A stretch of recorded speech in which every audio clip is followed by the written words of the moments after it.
Hello दोस्तों, GS by AD sir YouTube channel में आपका स्वागत है। आज हम आरआरबी एनटीपीसी के रिव्यू के बारे में बात करेंगे। मेरा कल ही आरआरबी एनटीपीसी ग्रेजुएशन लेवल का एग्ज़ाम था। 18 की 3 सितंबर मेरा एग्ज़ाम था, तो इसके जेन्युइन रिव्यू पर बात करेंगे। यूट्यूब पे आपको बहुत सारे रिव्यू मिल जाएंगे, लेकिन एक स्टूडेंट जो खुद एग्ज़ाम देकर आया है वो रिव्यू आपको कहीं नहीं मिलेगा। एकदम 100% ऑथेंटिक रिव्यू दूंगा मैं। तो चलिए जानते हैं कि मेरा एक्सपीरियंस कैसा रहा, और अब उसके बाद ये भी मैं बताऊंगा कि आपको क्या पढ़ना है और क्या नहीं पढ़ना है। तो मेरे पेपर के बारे में बात कर लेते हैं। तो मैंने पेपर में टोटल 96 क्वेश्चन अटैम्प्ट किए हैं। 96 क्वेश्चन अटैम्प्ट किए हैं, जिसमें से लगभग ऑलमोस्ट सारी कर दिए हैं। मैंने 2 जीएस के क्वेश्चन छोड़ दिए थे और 2 मैथ्स के क्वेश्चन छोड़ दिए थे। मतलब कि बाकी रीजनिंग और बाकी मैथ्स और जीएस मुझ पर सारी, जीएस तो सारी नहीं कह सकते बन गई थी, कुछ तुक्के भी लगा है। बाकी मैथ्स रीजनिंग जरूर पूरी बन गई थी। 2 जो मैंने क्वेश्चन छोड़े थे, इसमें से एक क्वेश्चन था एवरेज का। एक क्वेश्चन एवरेज का था, मैंने उसको 2 बार अटेम्प्ट करके देखा लेकिन नहीं बना। तो एवरेज पे अच्छा खासा डेटा दे रखा था, 253, 384, 534, इस टाइप से कुछ डेटा दे रखा था। फिर कुछ लोगों की टीम थी, उनने कुछ एक रेस्टोरेंट में जाकर कुछ खर्चा किया था, फिर उसका पूरा औसत बताना था। मैंने 2 बार करके देखा, या तो कुछ डेटा मिस्टेक थी या मैं कुछ सिली मिस्टेक कर रहा था। और एक दे रखा था कि माध्य निकालना था, चार्ट वाला। वो ऐसे चार्ट दिया रहता, जो वो चार्ट पे यहाँ पे 4-5 संख्या दे रखी थी और एक एक्स की वैल्यू आपसे ये पूछ रखी थी। फॉर्मूला लगता है एफ नॉट वाला, तो चूंकि फॉर्मूला मैंने ज़्यादा कर नहीं रखे थे, तो एक ये छूट गया। बाकी की सारे क्वेश्चन ऐसे थे कि आप एक गो थ्रू में, जो कि जैसे मैथ्स पे बात कर ले, चलिए मैं अच्छे से बात करते हैं डिटेल में। तो कि क्या क्या था पेपर में, अगर ये बात करें प्रॉपर तरीके से, तो मैथ्स में क्या आया था, रीजनिंग में क्या आया था, इस पे बात करते हैं। मैथ में टोटल आपको पता ही होगा कि 30 क्वेश्चन आते हैं। 30 में से 20 क्वेश्चन तो एकदम इजी थे, जो आपकी वन गो में कर दोगे 20 क्वेश्चन। और बाकी के 5 क्वेश्चन मॉडरेट थे, जिसने थोड़ा बहुत भी पढ़ रखा है ना, मॉडरेट मॉडरेट थे, जिसने थोड़ा बहुत भी पढ़ रखा है वो कर देगा 5 क्वेश्चन। बाकी के जो 5 क्वेश्चन थे वो एकदम अच्छे कॉन्सेप्ट थे, एकदम हार्ड भी बोल सकते हैं। हार्ड क्वेश्चन थे 5 क्वेश्चन, मतलब इनको करने में जिसमें से 2 तो मेरे छूट ही गए। बाकी 3 ऐसे थे जो मैंने बाय ऑप्शन कर लिए थे या कोई ट्रिक लगा कर ली थी। तो कुल मिला के देखा जाए तो हो गए थे क्वेश्चन।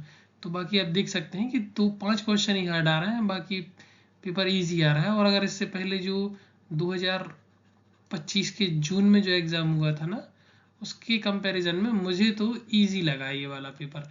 इसके पहले जो 2025 वाला जो था ना, वो थोड़ा सा हार्ड था पेपर। तो पेपर का लेवल थोड़ा सा गिरा दिया गया है, 2025 की तुलना में लेवल गिरा है। तो आप कमेंट करके बताइए कि मुझे ये ऐसा लग रहा है कि सबके साथ ऐसा हो। जिसका एग्ज़ाम हो गया वो कमेंट करके बताएं। और अगर रीजनिंग पे बात की जाए ना, तो रीजनिंग तो एकदम ईजी टू मॉडरेट बोल सकते हैं। मुझे तो ईजी लगी, आप बताइए जिसने दिया हुआ एग्ज़ाम उसको कैसी लगी। तो रीजनिंग तो ईजी थी, आप वन गो में पूरे के पूरे क्वेश्चन कर देंगे। कोई एक दो अगर आप सिली मिस्टेक कर देते हैं तो वो बात अलग है। क्या क्या आया था, जैसे रीजनिंग में बात करें तो 3 से 4 क्वेश्चन तो सिटिंग अरेंजमेंट के आए थे। आपको इस टॉपिक को अच्छे से करके जाना, सिटिंग अरेंजमेंट। इसके बाद रीजनिंग में अगर बात की जाए तो बाकी एक एक दो दो क्वेश्चन तो सारी चीज़ों के आए थे। और 2 क्वेश्चन मतलब वो डिब्बों को अरेंज करने पर आए थे कि 7 डिब्बे रखे हुए हैं, उनको ऊपर से नीचे रखना है, एक एक मंजिल पर रखे हुए हैं। तो डिब्बों को अरेंज करने पर साथ 2 क्वेश्चन आए थे। और सेटिंग अरेंजमेंट की मैंने बताई दी, 3 से 4 क्वेश्चन आए थे। और ब्लड रिलेशन पर भी आए थे, 2 या 3 क्वेश्चन आए थे ब्लड रिलेशन पर। ब्लड रिलेशन ब्लड रिलेशन पर आए थे। इसके अलावा अगर बात की जाए तो ज़्यादातर, मतलब ये मैं वो टॉपिक बता रहा हूँ, इस पर 2-2 3-3 क्वेश्चन आए हुए हैं और एकदम से क्वेश्चन याद नहीं आ रहा है। बाकी की ऐसा कोई हार्ड क्वेश्चन नहीं आता कि जो आप बना नहीं पाए। अगर मैथ्स में बात की जाए कि किस टॉपिक से ज़्यादा क्वेश्चन आए थे, तो मुझे ऐसा लगता है कि मैथ्स में एक तो एवरेज से 2 से 3 क्वेश्चन आए थे।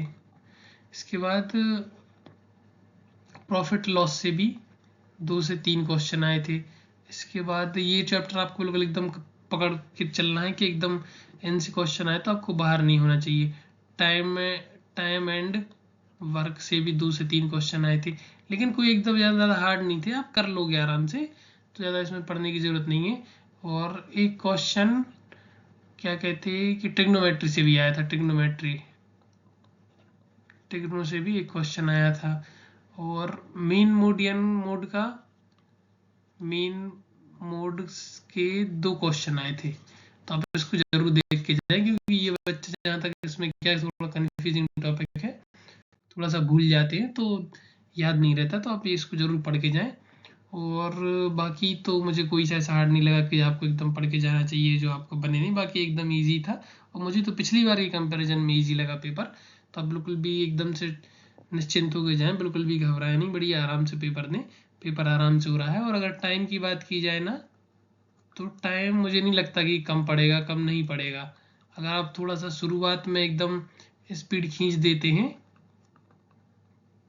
शुरुआत में स्पीड आपको तेज रखनी है थोड़ी सी, क्योंकि क्या होता है कि शुरू में अगर आप 50 क्वेश्चन अगर आप 40 मिनट में निपटा देते हैं ना, तो फिर बाद में आपको टाइम बच जाता है, जो क्वेश्चन आपके छूटे हुए आप उन पर नज़र मार लेते हैं। मैंने अपना पूरा पेपर 20 मिनट पहले कर लिया था, और बाकी जो क्वेश्चन छूटे रखे थे तो फिर मैंने 20 मिनट बाद उनको कवर कर लिया था, तो आराम से पूरे क्वेश्चन हो गए थे। मैंने बताया जो 2 क्वेश्चन नहीं बने थे वो उनके आंसर भी नहीं आ रहे थे। चलिए जीएस पे बात कर लेते हैं, तो कि जीएस कैसी आई। तो मैं ये कहूँगा कि जीएस को मॉडरेट टू हार्ड बोल सकते हैं। कुछ लोग तो कह रहे थे कि थर्ड से थोड़ी सी हार्ड भी थी, लेकिन मुझे विशेष कुछ हार्ड नहीं लगी। और करंट का अगर बात करें, सबका यही डाउट रहता है कि करंट अफेयर में क्या पूछा गया है।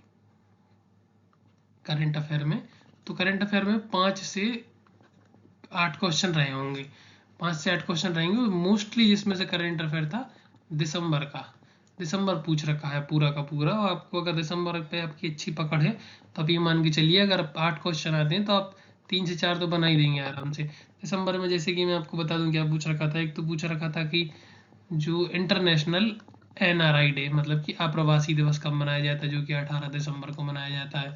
तो ये पूछ रखा दिसंबर से ही। 1 दिसंबर से ही एक कोई मीटिंग पूछ रखी थी, 2 और क्वेश्चन है दिसंबर में। और जो करंट अफेयर था ना, वो ज़्यादातर इंटरनेशनल रिलेशन थे उसमें, ज़्यादातर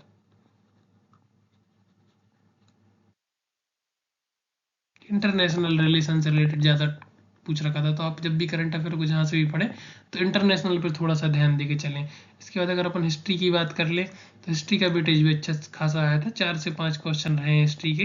जैसे कि एक पूछा था कि तुग लग तुगलक तुगलकाबाद, ऐसे ही कुछ नाम था, तुगलकाबाद शहर किसने बसाया। इसके बाद एक बात कर लें अगर, तो पूछ रखा था कि महिला आर्य समाज की स्थापना किसने की। जैसे तुगलकाबाद का गयासुद्दीन तुगलक। महिला आर्य समाज की बात करें तो पंडित रमा देवी।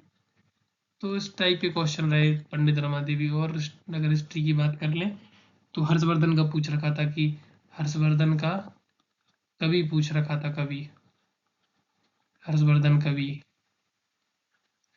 इसके बाद बात करें तो, और हिस्ट्री से मुझे अभी कोई क्वेश्चन याद नहीं आ रहा। तो बाकी हिस्ट्री अच्छी खासी आई थी, 4 से 5 क्वेश्चन का वेटेज रहा हिस्ट्री में। और 2 विद्रोह ही पूछ रखे थे, मतलब हिस्ट्री के आप देख रहे हैं कितने सारे क्वेश्चन आए। एक तो पाई का विद्रोह से क्वेश्चन आया था, आप डिटेल में पढ़ लेना। और एक और कोई सा विद्रोह आया था, मुझे अभी नाम याद नहीं आ रहा एकदम से। बाकी हिस्ट्री अच्छी हुई थी। इसके बाद अगर बात करें तो पॉलिटी के भी अच्छे खासे क्वेश्चन रहे हैं, 5 से 7 पॉलिटी रहे होंगे, जिसमें से 2 या 3 तो आर्टिकल ही पूछे थे। और मैंने जो इसके पहले जो मेरी अपनी वीडियो बनाई थी ना, उसमें 10 टॉपिक बताए थे मैंने कि इनसे ज़रूर पढ़ के जाना आ पाएगा। तो एक क्वेश्चन तो मेरी शिफ्ट में आ गया कि मुझसे फंडामेंटल ड्यूटी पूछ लेगी कौन से आर्टिकल में है। तो आप भी हो अगर ये वीडियो देख रहे हैं, तो वो वाली वीडियो भी देख कर जाएं, हो सकता है आपकी शिफ्ट में भी कोई ना कोई क्वेश्चन फंस जाए। और मैं एक टॉपिक और सजेस्ट करने वाला हूँ जिसको आप पढ़ के जाना ही है, बिल्कुल एकदम इम्पोर्टेंट। जो सूचियां हैं, राज्य, केंद्र और समवर्ती, इनको एकदम बिल्कुल डिटेल में पढ़ के जाएं, इनसे क्वेश्चन आ ही रहे हैं बिल्कुल। ये तो बिल्कुल छोड़ नहीं देना आप इनको, आर्टिकल कौन, उस पर बेसिक क्वेश्चन ज़्यादा आ रहा है, फंडामेंटल चीज़ पूछी जा रही है इस पर कि राष्ट्रपति, संसद या फिर इससे रिलेट करके पूछा जा रहा है, तो इनको ज़रूर अच्छे से पढ़ के जाएँ आप। और बाकी जिस भी चीज़ को आप में डाउट हो तो बताना। और पिछली बार की तुलना में करंट अफेयर का वेटेज थोड़ा सा गिर गया है, पिछली बार ज़्यादा क्वेश्चन पूछ रखे थे करंट अफेयर के, लेकिन इस बार ऐसा नहीं हुआ है। एक साइंस में भी 2 क्वेश्चन आए थे, एक जड़त्व का नियम पूछ रखा था, एक पूछ रखा था क्या कहते मैसेंजर आरएनए से रिलेटेड क्वेश्चन आया था कि क्या करता है। और कंप्यूटर पे बात कर लें अगर, तो यहाँ पर जगह थोड़ी सी कम बची है, कंप्यूटर पे बात कर लें अगर, तो कंप्यूटर के भी 2 क्वेश्चन आए थे, इजी टू मॉडरेट ही थे, एकदम बहुत ज़्यादा हार्ड नहीं थे कंप्यूटर के क्वेश्चन। कथक के बारे में पूछा गया था एक। बाकी आप यूट्यूब पे देख लेंगे, बहुत से लोगों ने डाल रखे हैं वीडियोज़, आपको क्वेश्चन तो कहीं भी मिल जाएंगे। मैं बस आपको एक मोटा मोटा वो बता रहा हूँ कि मेरा एक्सपीरियंस कैसा रहा और आपको क्या पढ़ना है क्या नहीं पढ़ना। को ये तो पढ़ के ज़रूर जाना ही है कुछ भी हो। और मैंने जो 10 टॉपिक बताए थे, मैं खुद ही कह रहा हूँ, आप वीडियो देख लेना, मेरी पुरानी 18 से पहले की है, और ये देख लिया मैंने, बता दिया, फंडामेंटल ड्यूटी पूछ रही थी। और एक क्वेश्चन आया था कि आर्टिकल 344 मतलब उसके ऑप्शन में था हिंदी से रिलेटेड, तो आपको अगर मेरी वो पुरानी वीडियो देख के आप वो पढ़ के जाते हिंदी के आर्टिकल, तो आप इसको एलिमिनेट कर लेते। तो ऐसी काफ़ी चीज़ें मैंने जो बताई थी उसमें से भी फंसा हुआ है। बाकी आप, और आपको जो भी डाउट हो तो आप कमेंट करके बताइए।